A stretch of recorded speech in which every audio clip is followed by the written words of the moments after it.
Просьба в преддверии Нового года и в новогодние праздники, коллеги, учитывая, что есть неутешительный прогноз погоды, я хотел бы обратить особое внимание на готовность всех коммунальных служб к работе, в том числе в экстремальных условиях.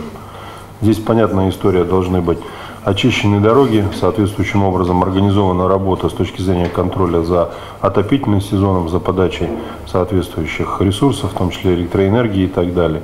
Все ремонтные аварийные бригады, которые необходимо, так сказать, на этот период сформировать, все должны быть сформированы. Все дежурные, которые остаются по каждому району, должны четко знать, так сказать, все необходимые телефоны, служб и так далее, чтобы организовать соответствующую работу. Все руководители администрации на постоянном доступе, где бы вы ни находились.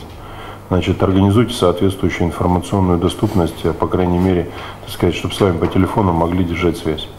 Значит, все, что касается организации работы на республиканском уровне, в том числе, Константин Григорьевич, я прошу вас организовать эту работу с соответствующими службами, в том числе и МЧС, при необходимости для решения этих вопросов в оперативном порядке.